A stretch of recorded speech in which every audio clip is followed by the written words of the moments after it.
Selamat pagi teman-teman. Selamat pagi, Bu. Selamat pagi, Bu. Mohon maaf terlambat teman-teman, kita buka dulu aja ya. Selamat pagi, Assalamualaikum warahmatullahi wabarakatuh. Sebelum kita mulai pertemuan kita hari ini, mari kita berdoa terlebih dahulu menurut agama dan kepercayaan masing-masing. Berdoa dipersilakan.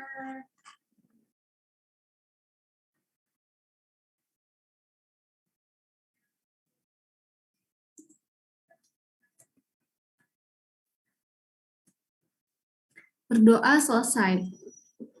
Oke, baik teman-teman, mohon maaf sekali lagi karena saya terlambat. Barusan aja selesai dari kelas sebelumnya. Jadi untuk pertemuan kita hari ini, karena minggu kemarin kita sudah menyelesaikan ya semua materi untuk OTK gitu ya teman-teman, kita lanjut untuk minggu depan ya teman-teman akan melaksanakan ujian akhir semester gitu ya.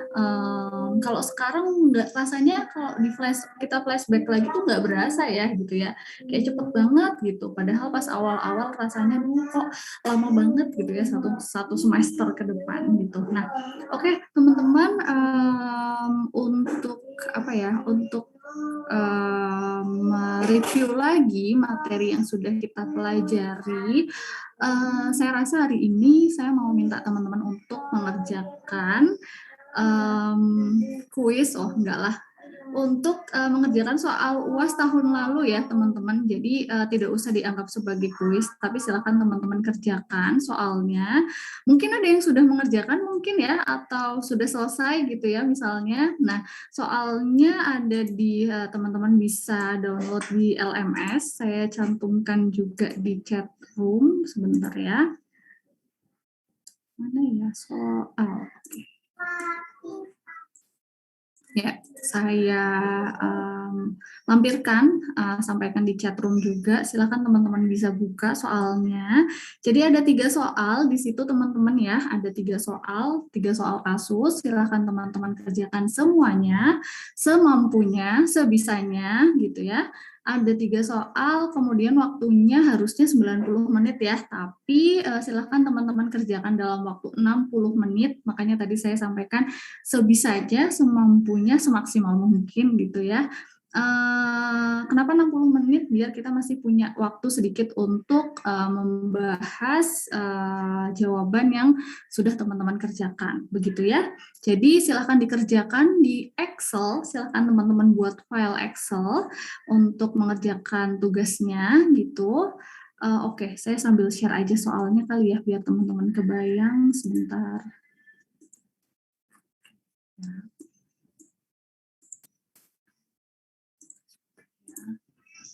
Oke, jadi ini soalnya ya teman-teman bisa lihat di sini ada 3 ya. Yang pertama, intinya sih sebenarnya teman-teman diminta untuk menyebutkan unit mana di lingkungan Kementerian Keuangan terkait dengan tugas yang disebutkan di dalam soal gitu ya, baik soal 1, 2 maupun 3 gitu ya. Silahkan nanti teman-teman, kalau untuk soal 3 malahan teman-teman sudah ada ya diminta untuk membuat tabel seperti ini. Untuk kasus 1 dan 2 juga sama sih, mirip tabelnya, dibuat aja nomor, kemudian organisasi yang menindaklanjuti dan juga alasannya seperti itu. Nah, bedanya cuma di sini aja ya. Bedanya cuma di asal surat aja gitu. Jadi silahkan kerjakan di Excel. Kemudian nanti untuk hasil jawaban teman-teman nanti silahkan diunggah di Google Form yang linknya akan saya sampaikan ke teman-teman setelah ini. Begitu. Sampai di sini ada pertanyaan dulu teman-teman? Sudah jelas semuanya? Jelas, Bu. Alhamdulillah. Oke, jelas ya. Baik, mungkin biar tidak lama-lama ya, ini jam 9.40. Nanti silahkan teman-teman semuanya sudah mengumpulkan di jam 10.40 ya, di link yang nanti akan saya sampaikan di chat room dan juga di WA group. Begitu teman-teman, silahkan bisa mengerjakan semuanya ya, semua soalnya nanti kita akan bahas. Oke, silahkan dikerjakan. kumpulkan gitu ya. Sebelum nanti kalau misalnya terpaksa harus saya tutup dulu nih formnya. Oke?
Oke, baik teman-teman, kita mulai bahas aja ya terkait dengan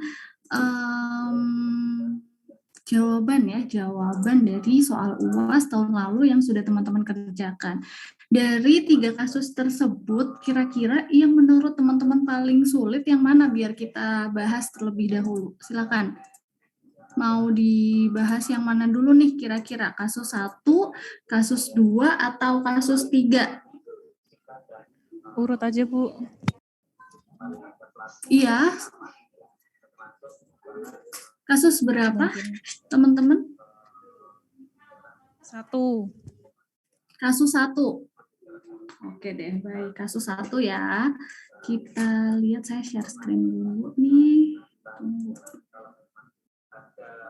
Kedengeran ya? Sebentar.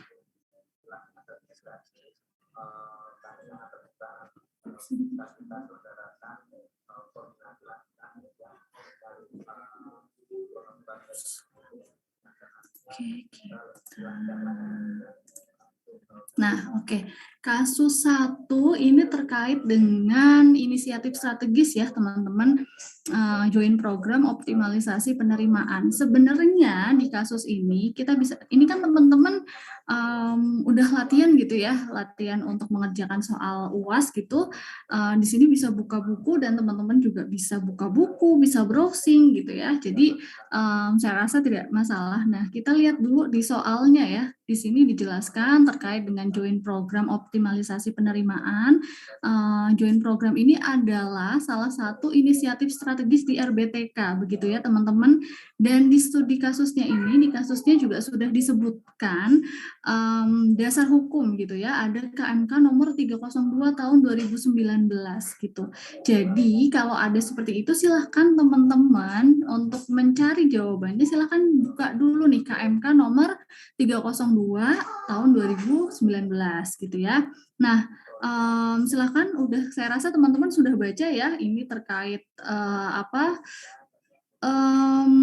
sih namanya rinciannya gitu. Nah, kita langsung ke pertanyaannya ya. Jadi di sini teman-teman diminta untuk mengidentifikasi gitu ya unit-unit apa saja di Kementerian Keuangan yang terlibat dalam inisiatif strategis RBTK tersebut dan diminta juga untuk memberikan atau menjelaskan tugas dan fungsi masing-masing unit yang terlibat tersebut. Ya, jadi yang pertama teman-teman harus lakukan adalah buka KMK-nya. Buka KMK-nya. Sebenarnya di sini juga sudah disebutin ya, ada DJP, DJBC, BKF, DJA gitu kan. Cuman kita kan nggak tahu ya direktoratnya direktorat apa sih gitu. Nah, kalau teman-teman buka KMK ini sebenarnya sudah langsung terjawab semuanya ya. Jadi saya juga sudah buka nih biar teman-teman bisa paham. Nah, silakan teman-teman buka di KMK-nya ini. Jadi di KMK-nya ini inisiatif strategis dari RBTK itu kan banyak ya. Jadi teman-teman bisa langsung saja cari ke joint program. Nah, joint program yang karena di kasus itu disebutkan terkait dengan joint program kan. Di sini ada macam-macam kan terkait penerimaan, perbendaharaan, penganggaran dan lain-lain gitu. Teman-teman bisa langsung fokus ke joint program. Nah, ini kita ketemu ya, karena ini nggak bisa di-search ya, jadi harus manual. Nah, teman-teman bisa lihat di sini ada tujuan, latar belakang, terobosan. Nah, di sini juga ada nih unit pengelola. Jadi, unit pengelola ini adalah unit-unit yang terlibat dalam pelaksanaan inisiatif strategis joint program ini. Seperti yang sudah disebutkan ya, tadi ada DJP, DJBC, DJA, kemudian ada unit-unit lain juga di sini ya, sangat lengkap. Teman-teman bisa masukkan ke dalam jawaban teman-teman semuanya, bahkan sampai ke direktoratnya juga gitu. Nah, tadi sepertinya saya lupa menyampaikan ke teman-teman bahwa walaupun di soalnya itu diminta untuk sampai ke eselon 3 gitu ya, tapi tidak apa-apa kalau misalnya teman-teman menyampaikan hanya sampai ke eselon 2-nya gitu, karena keterbatasan waktu juga ya teman-teman gitu. Nah, jadi saya rasa kalau untuk soal satu kasus satu sudah cukup jelas ya teman-teman, silahkan langsung membuka ke KMK-nya, kemudian langsung ke inisiatif strategis yang dimaksud dan bisa dilihat di situ unit pengelolanya apa. Untuk tugas dan fungsinya teman-teman bisa cari juga tuh di slide PowerPoint, slide presentasi yang sudah di-share di LMS seperti itu ya. Jadi kalau terkait misalnya nih di DJA Direktorat PNBP tugas dan fungsinya apa sih gitu ya, silahkan dicari di PowerPoint, atau misalnya karena ini sifatnya open book, teman-teman bisa juga browsing atau mencari di internet gitu ya, silahkan. Tapi pastikan sumbernya adalah sumber yang terpercaya. Jadi kalau terkait dengan struktur, terkait dengan tugas dan fungsi, pastikan sumbernya bukan sumbernya sumber utama ya. Jadi kalau kita mencari di Kementerian Keuangan ya di website Kementerian Keuangannya yang resmi gitu, bukan dari web-web lain, misalnya dari situs pemberitaan atau lain-lain gitu. Itu masih sangat mungkin terjadi kesalahan dalam penulisannya gitu. Jadi langsung ke sumber utamanya ya teman-teman, ingat-ingat nanti kalau misalnya ujian beneran ya minggu depan begitu. Ada pertanyaan untuk kasus pertama?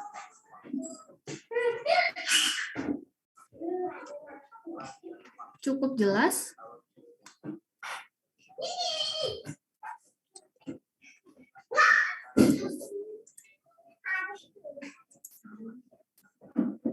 Cukup jelas ya teman-teman untuk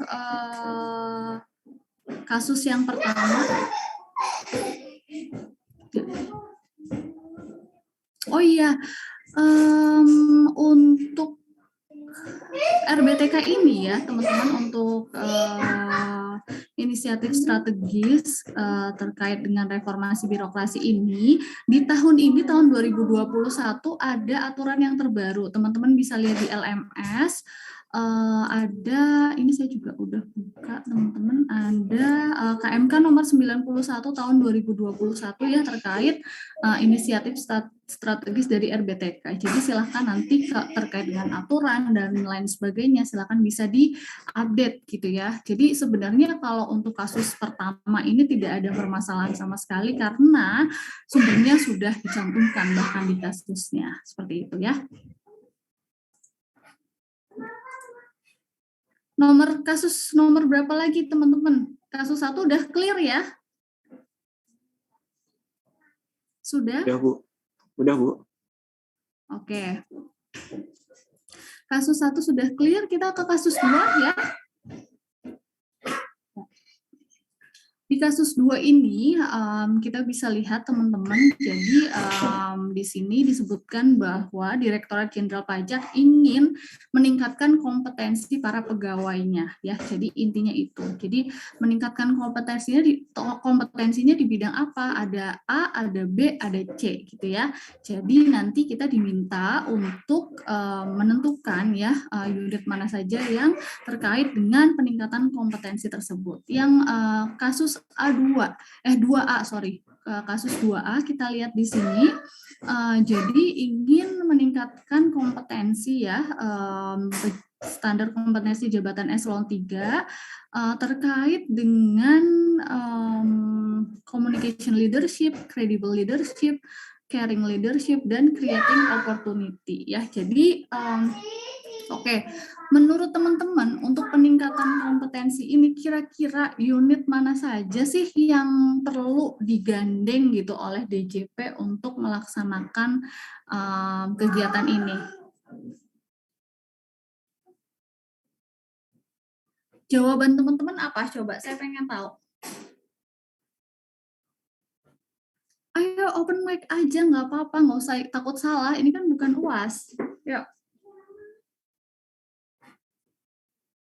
Oke, sekarang gini, dari DJP-nya, unit mana sih dari DJP-nya yang bertanggung jawab terkait peningkatan kompetensi pegawai?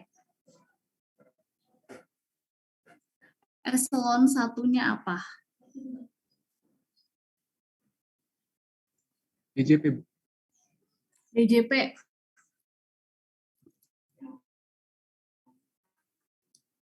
Kan harus ada yang ngurusin kan dari DJP-nya. Oh, mau meningkatkan kompetensi pegawai kita nih gitu. Nah, yang mengelola itu tuh siapa sih di DJP?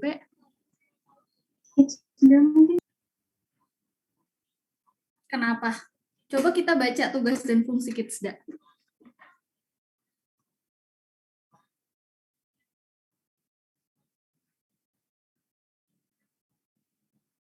Coba kita lihat, saya udah buka strukturnya nih pas. Kelihatan nggak ya?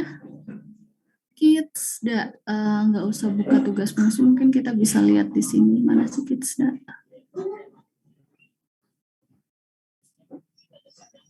Nah ini.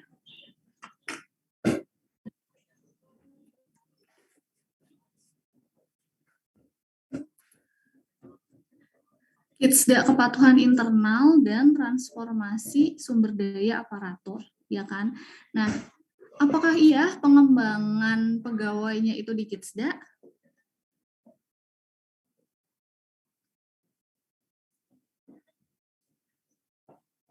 Jadi gini, ya?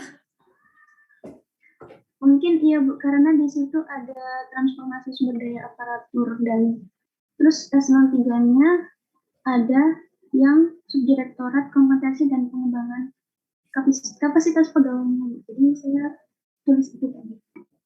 Oke, sip. Mengkoreksinya Bu. Oke, baik. Jadi kalau kalau di DJP ini memang agak unik. Jadi untuk pengembangan pegawai itu ada semacam agak beririsan gitu. Pertama di Kidsda ya terkait pengembangannya. Jadi kalau di Kidsda itu lebih ke memberikan rekomendasi kira-kira pegawai-pegawai ini butuh untuk dikembangkan seperti apa gitu. Jadi kayak rancangannya gitu ya. Nah, tapi untuk lebih ke pelaksanaannya gitu ya, siapa sih pegawainya, si A, si B, si C, terus kemudian kalau di organisasi itu kan kita sudah dipetakan ya, pegawai A itu kita itu jadi kayak ada semacam kuadran, pegawai A itu kemampuannya seperti apa, pegawai B seperti apa gitu, karena kita dinilai gitu ya sebagai pegawai. Nah, untuk itu di DJP ini ada di Sekretariat Direktorat Jenderal. Jadi ada di Setdijen, ini teman-teman bisa lihat ada bagian perencanaan, pengembangan dan pemberhentian pegawai gitu. Jadi terkait dengan penugasan pelatihan, kemudian koordinasi pelatihan dengan unit-unit terkait, itu semuanya ada di bagian P4 ini gitu. Jadi ada dua ya, jadi ada dua memang, yaitu di Kidsda dan juga di Setdijen di bagian P4 seperti itu ya, di DJP-nya. Jadi kalau misalnya nih mau ada pelatihan gitu ya, sama bagian P4-nya sudah oke gitu, tapi ternyata menurut Kidsda pelatihan itu menurut menurut kajiannya mereka pelatihan ini kurang ini itu gitu ya. Berdasarkan rekomendasi dari Kidsda belum bisa dilakukan, oke berarti memang belum bisa gitu. Jadi harus ada pertimbangan dari Kidsda juga terkait dengan pengembangan pegawainya seperti itu. Atau misalnya nih pengembangan pegawai itu kan bisa beberapa macam ya, bisa ada pelatihan, kemudian ada pendidikan ya, pendidikan itu bisa tugas belajar atau bisa kuliah sendiri gitu. Misalnya untuk tugas belajar gitu, oh si A mau tugas belajar gitu, ternyata dari Kidsda oh si A ini belum bisa nih karena ada sesuatu gitu ya, misalnya terkait dengan persyaratan-persyaratan tertentu berdasarkan Kidsda kan ada kepatuhan internalnya juga ya, mungkin yang bisa menghambat si yang bersangkutan ini untuk melanjutkan kuliah seperti itu. Begitu teman-teman, jadi memang ada irisan yang antara si P4 dan juga Kidsda ini. Oke, itu di DJP ya untuk yang pertama. Kemudian karena ini terkait dengan pengembangan pegawai ya tadi, oke.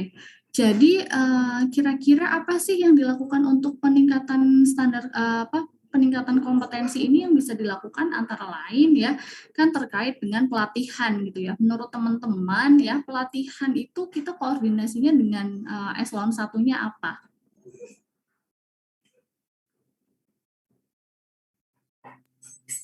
BPPK.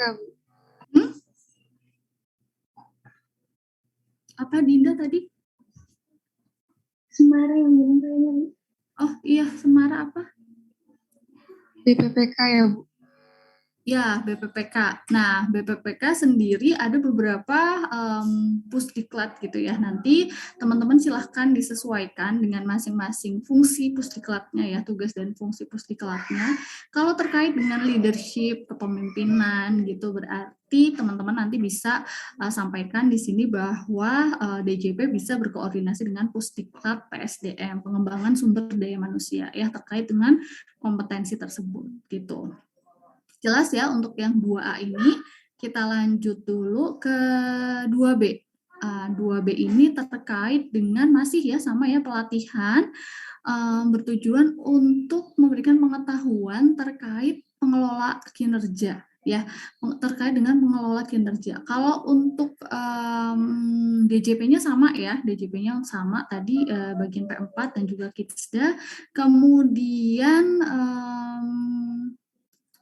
Kemudian untuk pelatihan sama BPPK juga, kemudian untuk narasumbernya, kalau misalnya dalam pelatihan kita kan butuh pengajarnya gitu ya. Siapa sih expertnya di bagian di dalam hal pengelolaan kinerja ini? Menurut teman-teman siapa nih? Dari unit mana? Karena kan ini pengelola kinerjanya kan pengelola kinerja di Kementerian Keuangan, di DJP secara khusus gitu ya. Nah, menurut teman-teman dari mana sih kita dapat narasumbernya kira-kira?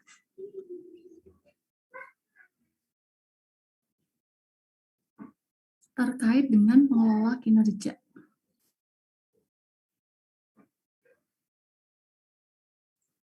Sekretaris bukan? Iya. Enggak jadi, Bu. Apa sih, nggak kedengeran? Mohon maaf, nggak kedengeran deh. Apa?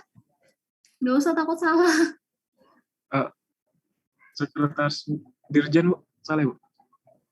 Sekretariat Dirjen, Setdirjen. Iya. Iya, tadi kan saya sudah sampaikan bahwa kalau untuk DJP-nya di Setdirjen sama sih, dan juga dari Kidsda, kemudian ke BPPK juga sama karena melaksanakan atau menyelenggarakan pelatihan, dan narasumbernya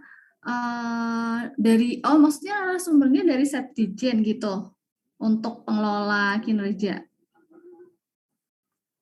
Iya. Salah, Bu ya.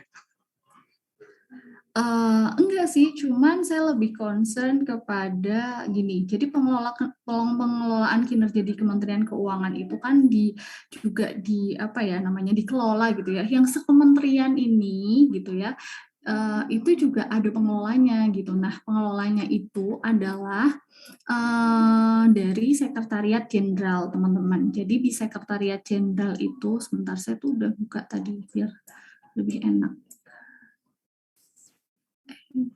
Mana sih? Sorry. Nah, jadi teman-teman kita lihat di sini ya, di Sekretariat Jenderal itu ada Biro Perencanaan dan Keuangan. Nah, di Biro Perencanaan dan Keuangan ini ada satu bagian tersendiri yang bertugas untuk mengelola kinerja dan juga resiko gitu. Jadi semua kalau di Kementerian Keuangan itu kan ada IKU ya. Jadi sebenarnya ini kayak PIC IKU gitu ya. Apa sih yang harus dilakukan oleh mereka gitu. Nah, seperti itu. Jadi biasanya kalau terkait dengan pelatihan terkait dengan pengelolaan kinerja ini, narasumbernya adalah dari Sekretariat Jenderal karena mereka yang merumuskan kinerja indikator kinerja dari seluruh kementerian gitu. Jadi mereka yang paling ngerti big picture-nya, gambaran besarnya satu kementerian itu seperti apa sih gitu. Nah, kalau dari DJP internal itu kan mereka sudah melakukan sosialisasi, internalisasi terkait dengan DJP gitu. Tapi untuk narasumber yang secara umum yang benar-benar ujungnya terkait pengelolaan kinerja ini ada di Sekretariat Jenderal seperti itu. Karena teman-teman bisa baca Sekretariat Jenderal itu kan tugasnya memang terkait administrasi untuk seluruh unit di Kementerian Keuangan juga gitu. Jadi terkait pengelolaan kinerja juga semuanya secara satu kementerian gitu ya dikelola oleh si Setjen ini begitu. Oke, gitu ya. Ini kita cepat-cepat aja ya, nanti kalau nanti teman-teman bisa kembangkan sendiri gitu ya. Kemudian tuh udah bunyi sebentar. Biarin aja ya. Untuk yang ketiga, ini kita ada pelatihan terkait dengan pemeriksaan bukti permulaan gitu ya, kemudian agar si pegawai ini memiliki keahlian terkait forensik digital. Nah, kita bisa sama ya sebenarnya kalau untuk yang tadi dari DJP itu dari P4 dan juga dari Kidsda, kemudian untuk penyelenggaranya adalah BPPK karena ini terkait dengan perpajakan ya, terkait dengan penegakan hukum, ini kan core bisnisnya pajak gitu ya, jadi penyelenggaranya adalah BPPK di sini Pusdiklat Pajak gitu. Kemudian untuk tadi ya narasumbernya gitu ya, narasumbernya ini dari Direktorat Penegakan Hukum ya, dari Ditgakum gitu biasanya. Jadi dari Ditgakum yang memberikan dari Ditgakum biasanya mereka sebagai narasumber gitu ya. Sebenarnya bisa sih dari Widya Iswara Pusdiklat Pajak, tapi biasanya untuk apa ya kasus-kasus yang real di lapangan gitu kan itu lebih update dari teman-teman di Ditgakum gitu. Jadi tadi ditambah Ditgakum ya untuk narasumbernya untuk yang kasus 2C ini gitu. Terakhir studi kasus 3 teman-teman kita bisa lihat di sini lumayan banyak ya. Mau poin yang mana nih yang teman-teman pilih yang mau dibahas? Kayaknya nggak akan cukup kalau satu-satu ya. Mau poin yang mana yang kira-kira kayaknya paling susah gitu? Atau mudah semuanya, jadi nggak usah dibahas ya? Gimana? Yang mana nih kira-kira teman-teman? Yang mana? Yang mana? Sebut aja deh siapa? Nomor 1, Bu. Nomor Iya, Bu. 1. Ya udah nomor 1 ya. Kita lihat di sini ada surat dari staf khusus Menteri Keuangan bidang komunikasi strategis. Jadi isinya adalah rekomendasi mengenai bantuan kepada masyarakat melalui skema pinjaman tanpa bunga. Nah, oke, kira-kira menurut teman-teman nih, unit eselon 1-nya aja deh, apa?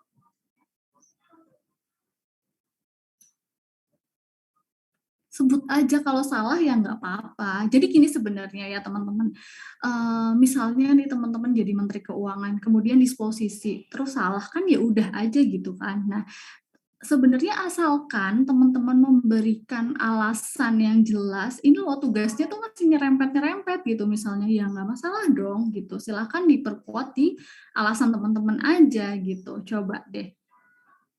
Baru kalau misalnya jauh banget gitu ya, misalnya nih rekomendasi mengenai bantuan, terus di apa namanya di disposisinya ke mana ya yang nggak berhubungan sama sekali gitu misalnya, itu kan baru aneh gitu, mau dicari alasannya juga susah gitu. Coba menurut teman-teman yang paling deket nih unitnya apa? Sekjen mungkin, Bu. Apa? Sekjen. Setjen, kenapa? Karena di situnya itu, Bu, untuk yang salah satu fungsinya itu ada dukungan kerumah tanggaan staf khusus, Bu. Oke, bisa Setjen. Terus apalagi selain Setjen ya, karena Setjen juga ini ya terkait dengan kalau misalnya nih mau ngeluarin bantuan pasti butuh ini kan, butuh terkait aturan, kebijakan. Nah, itu biasanya terkait dengan hal-hal tersebut itu juga dikoordinasikan oleh Sekretariat Jenderal. Sip. Lanjut, apalagi unit eselon 1-nya? Bantuan kepada masyarakat, skema pinjaman tanpa bunga. Nah, berarti kan kita harus ada konsekuensi gitu ya dari rekomendasi ini gitu. Konsekuensinya apa menurut teman-teman? Perubahan anggaran yang Bisa. Kalau perubahan anggaran berarti unit eselon 1-nya apa? Direktorat Jenderal Anggaran. Betul. Nah, seperti itu gitu ya. Kita lihat nih, wah ada rekomendasi kita ngasih bantuan. Ada nggak nih anggarannya? Posnya di mana posnya? Apakah sudah ada pos untuk bantuan ini sebelumnya? Atau misalnya kita harus mengubah anggaran biar ada posnya, kita ngambil anggaran dari pos yang lain terus dimasukkan ke pos yang baru atau seperti apa gitu. Itu kan DJA kan butuh tahu gitu ya. Oke, sip, DJA, betul. Lanjut, apalagi ada lagi nggak?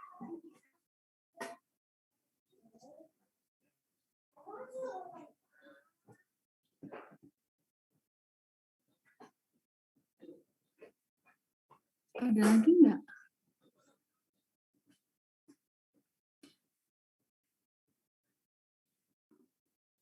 Kalau skema pinjaman itu kalau misal ke DJPPR bisa nggak sih, Bu? Apa alasannya apa dulu nih? Coba.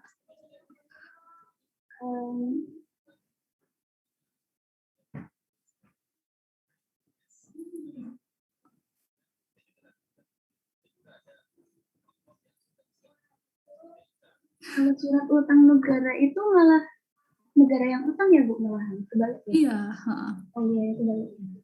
Sebenarnya bisa DJPPR karena DJPPR itu punya tugas untuk mengelola pembiayaan dan risiko keuangan. Jadi kan ini kan sebenarnya membiayai ya bantuan ini nih kayak kita pakai uang negara gitu ya untuk membantu masyarakat gitu. Itu kan termasuk biaya ya, biaya apa? Biaya bantuan yang diberikan gitu. Nah, DJPPR bisa memberikan apa ya namanya kayak terkait kebijakan dalam pembiayaan tersebut gitu. Nah, bisa juga di situ di apa ya namanya dianalisis gitu ya terkait dengan resikonya tuh seperti apa terkait dengan pembiayaan tersebut begitu. Dan kalau misalnya teman-teman mau tambahkan satu lagi bisa juga teman-teman menambahkan DJPB ya. Karena apa? Karena DJPB ini juga terkait dengan dia memang setiap uang yang keluar kan melalui dia gitu ya, tapi juga terkait dengan penyusunan standar, prosedur, mekanisme pencairan pinjamannya itu tuh seperti apa, itu tuh dari DJPB semuanya gitu. Jadi kalau teman-teman mau tambahkan, silahkan tambahkan DJPB ya. Tadi jadi yang sudah kita sebutkan tadi ada Setjen, DJA, kemudian DJPPR, dan DJPB itu bisa dimasukkan ke dalam disposisi surat ini. Gitu. Satu lagi deh, yang mana teman-teman silahkan pilih.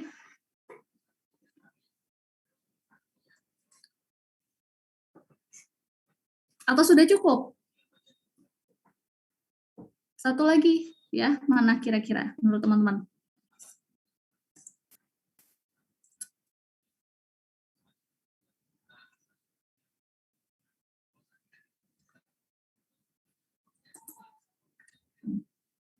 Atau sudah mudah semuanya? Mau yang mana nih kira-kira? Sebentar.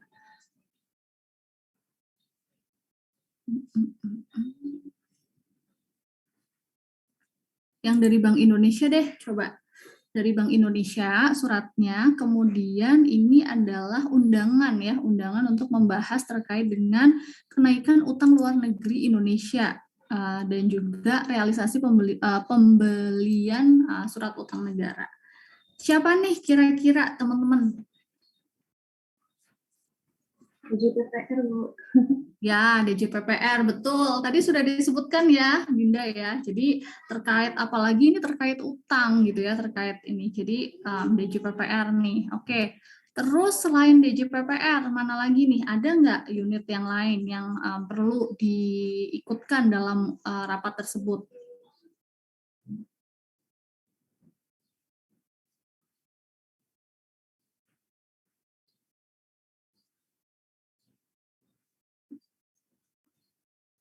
DJA mungkin Bu, anggaran.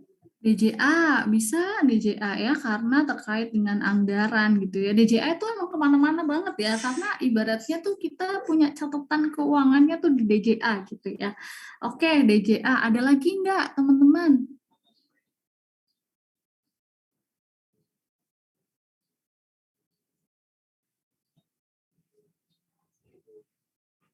Oke, kalau misalnya teman-teman mau menambahkan lagi, bisa teman-teman tambahkan dari BKF ya, karena BKF juga selain di bidang fiskal, itu juga kan di bidang keuangan gitu ya. Jadi di BKF ada peneliti-peneliti juga gitu, jadi bisa diikutkan dalam rapat tersebut. Dan juga kalau mau menambahkan lagi juga bisa menambahkan dari Sekretariat Jenderal juga teman-teman untuk mengikuti rapat yang diselenggarakan Bank Indonesia ini ya ceritanya gitu. Oke, teman-teman, untuk pembahasan kasusnya saya rasa cukup di sini ya. Ada pertanyaan dulu terkait dengan soal yang tadi. Semoga semuanya sudah apa ya. Memang tidak dibahas semuanya secara detail, nggak apa-apa. Saya rasa yang penting teman-teman sudah paham ya alur berpikirnya itu seperti apa gitu. Jadi silakan jeli-jelilah gitu ya membaca soal ketika besok teman-teman mengikuti ujian gitu. Dan oh iya sebelum ujian, mungkin saya mau menyampaikan dulu ya pesan dari Bu Indah selaku Dosko gitu ya. Ujiannya besok teman-teman juga sama, soalnya soal kasus, ada 3 soal kasus yang harus teman-teman kerjakan gitu ya. Waktunya 100 menit, jadi lebih lama dari soal yang tadi teman-teman kerjakan ya, waktunya kan tadi 90 menit. Kemudian open book juga gitu ya, jadi saya rasa nggak ada masalah ya teman-teman bisa mencari jawaban dari mana saja. Tapi walaupun open book, tapi menurut saya ujian yang paling susah adalah ujian open book gitu ya teman-teman, karena begitu luas gitu ya jawaban yang harus kita cari. Nah teman-teman bisa mempersiapkan ya, mungkin sebelum ujian teman-teman sudah siapkan file-filenya, kemudian mungkin dengan ditaruh di dalam satu folder tersendiri, penamaannya yang jelas gitu ya. Kadang kan kalau kita download kan nggak jelas ya itu namanya apa, aturannya apa gitu. Atau misalnya cuma KMK 91, tapi kita nggak tahu itu tentang apa gitu. Atau teman-teman bisa persiapan nih, udah dibukain gitu filenya, misalnya seperti itu. Silahkan yang mana yang menurut teman-teman cocok dengan diri teman-teman sendiri gitu ya. Kemudian materinya itu terkait dengan OTK Kementerian Keuangan dan prinsip organisasi yang sudah kita pelajari sebelumnya ya. Prinsip organisasi itu yang kita bahas yang teman-teman diskusikan minggu lalu, yang dikerjakan di Padlet itu terkait prinsip organisasi. Jadi sangat mungkin nanti teman-teman diminta untuk menjelaskan terkait prinsip-prinsip organisasi yang sudah kita pelajari. Seperti itu teman-teman, kira-kira gambaran untuk UAS yang akan teman-teman hadapi minggu depan ya, tanggal 18 ya insya Allah. Begitu, sampai di sini ada pertanyaan? Jelas semua ya, sudah siap semua ya sepertinya ya insya Allah ya. Apalagi habis UAS nanti kalau lancar semuanya teman-teman udah jadi alumni gitu ya, Masya Allah, luar biasa. Oke, baik. Saya rasa itu saja ya teman-teman. Saya harap teman-teman bisa diberi kemudahan, kelancaran dalam mengikuti ujian ya. Semua ujian tidak hanya di OTK saja, tapi semua ujian diberi kelancaran, kemudahan, dan juga yang pasti teman-teman dalam keadaan sehat ya mengerjakannya gitu. Karena sekarang juga kondisinya memang sedang kondisi yang luar biasa gitu ya. Jadi kita juga harus luar biasa dalam menjaga kondisi kesehatan kita seperti itu teman-teman. Jadi selamat belajar dan tetap semangat gitu ya dalam menghadapi ujian 2 minggu ke depan seperti itu. Karena ini sudah pertemuan terakhir, saya juga mohon maaf sekali kepada teman-teman apabila ada hal-hal yang kurang berkenan gitu ya, baik dalam penyampaian materi, misalnya materinya kurang jelas atau cara penyampaiannya yang menurut teman-teman kurang cocok gitu ya. Saya mohon maaf sekali. Yang jelas yang saya lakukan semuanya adalah demi kebaikan kita bersama seperti itu. Seperti itu teman-teman, kayaknya dari saya sekian dulu. Terima kasih banyak. Mohon maaf juga ini waktunya sudah lewat lumayan banyak. Bu, izin foto sebentar, Bu. Oke, foto. Ya, silahkan teman-teman rapikan jilbabnya, yang berjilbab ya, rambutnya yang cowok-cowok dirapiin dulu. Siapa yang mau foto mungkin bisa bisa di aba-abain. Oh, saya nggak dikasih virtual background-nya nih teman-teman nih. Lupa, Bu. Terima kasih banyak ya teman-teman sudah meluangkan waktu untuk membuat virtual background. Silakan yang mau Iya, Bu. Udah share ya, ada yang nge-share, boleh saya ganti dulu deh. Biar itu sama ada di chat, Bu. gitu. Iya, sebentar ya. Oke, saya ganti dulu.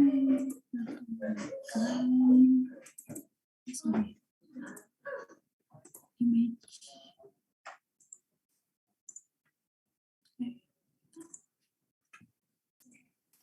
Oke, sip. Udah sama kan bagus.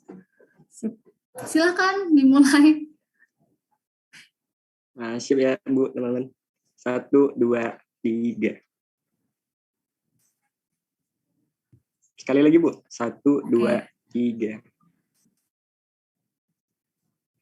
Oke, kasih, Bu. Oke, terima kasih banyak ya teman-teman. Saya yakin sih kalau belajar kayaknya teman-teman nggak usah disuruh-suruh lagi gitu ya. Pasti semuanya sudah rajin belajar gitu ya. Tapi kadang yang sering lupa adalah kita tuh menjaga kesehatan itu aja sih. Jangan sampai nanti teman-teman tidak dalam kondisi yang fit gitu ya pada saat ujian. Apalagi ini ujian terakhir ya di PKN STAN sebagai mahasiswa D3 gitu kan. Baik, kayaknya seperti itu aja ya. Pokoknya pesan saya tuh jaga kesehatan aja gitu ya. Baik, terima kasih teman-teman atas partisipasinya. Saya tutup ya sampai di sini. Wassalamualaikum warahmatullahi wabarakatuh. Selamat siang semuanya. Selamat beraktivitas yang lain. Terima kasih teman-teman. Saya izin langsung end meeting ya. Terima kasih Bu. Terima kasih, Bu. Terima kasih, Bu. Terima kasih banyak. Sampai ketemu ya Iya. kapan-kapan, semoga ada kesempatan. End meeting.